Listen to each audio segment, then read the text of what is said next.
আজকে কোনো ভিডিও বানানোর কোনো মুডই ছিল না, তারপরে কিভাবে যেন ভিডিওটা বানাই আর কি ফেললাম।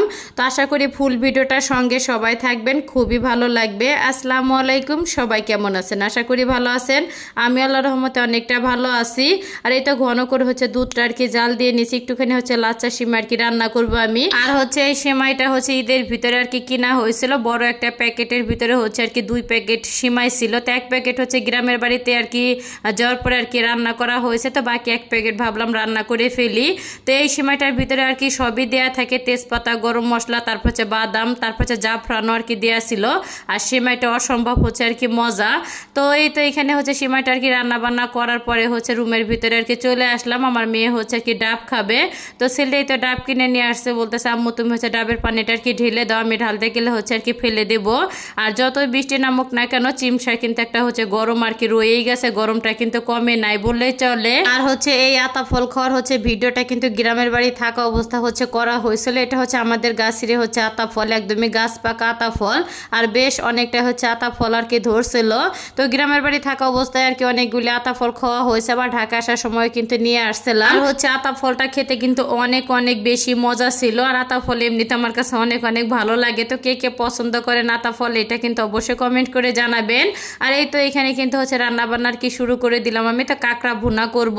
তো কাঁকড়াটা কিন্তু ফার্স্টে সুন্দর করে আমি আর কি ধুয়ে নিচ্ছি গরম পানি দিয়ে বেশ কয়েকবার। তারপরে নুন হলুদ মরিচ দিয়ে সুন্দর করে লাল লাল করে আর কি ভেজে তুলে নিলাম আমি। আর কাঁকড়াটা তো অবশ্য ভেজে আর কি ভুনা করতে হয়। তো আমার কাছে কিন্তু চিংড়ি মাছের থেকে কাঁকড়াটা বেশি আর কি ভালো লাগে খাইতে। তো কাঁকড়া ভুনা খাইতে কে কে পছন্দ করেন এটাও কিন্তু কমেন্ট করে জানাবেন।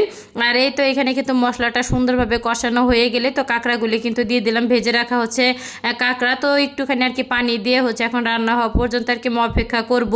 তো একদমই আর কি শুকাই ফেলবো, তেলটা আর কি উঠে আসা পর্যন্ত আর কি রান্না করে নিব আমি। তো ঢাকনা দিয়ে ঢেকে কিন্তু অনেক ক্ষণ অব্দি আমি আর কি রান্না করে নিচ্ছি, যে তেলটাও কিন্তু উঠে আসছে। আর মাঝে কিন্তু অনেকবার আর কি নেড়ে চেড়ে দেওয়া লাগছে, যেহেতু আর কি একদমই ভুনা করে আর কি আমি রান্না করছি, এর জন্য বেশ সময় নিয়ে কিন্তু রান্না করতে হয়েছে। আর সেই সাথে কিন্তু যে ছোট চিংড়ি দিয়ে আর কি লতিটা আমি রান্না করে নিলাম। আর লতি খাইতে তো আমি বলছি অনেক অনেক ভালো লাগে আমার কাছে। আর লতি দিয়ে আমি 3 বেলা মশলা দিয়ে পেট ভরে ভাত খাইতে পারি, আমার কাছে এত মজা লাগে লতিটা। আর এই তো লতিটা কিন্তু রান্না করা হয়ে গেছে।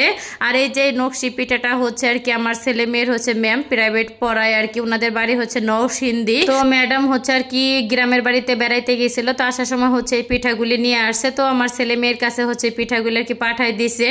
আর পিঠাগুলি খাইতে না অনেক বেশি মজা লাগছে। যাই হোক, আর আমাদের ফরিদপুরের মানুষ কিন্তু এই পিঠাগুলি খুবই কমই বানায়, আমি এই পর্যন্ত মনে হয় না কাউকে আর কি বানাইতে দেখছি। যাই হোক, আর এই যে চিপসের মতন এই পিঠাগুলি আর কি পাঠাইছিল। তো 2টা পিঠাই আর কি অনেক অনেক ভালো লাগছে। তো সব মিলিয়ে কেমন লাগলো আজকের ভিডিওটা, সেটা কিন্তু অবশ্যই সবাই কমেন্ট করে জানাইতে একদমই ভুলবেন না। তো ভিডিওটা আমি এইখানে শেষ করলাম, সবাই ভালো থাকবেন, আল্লাহ হাফেজ।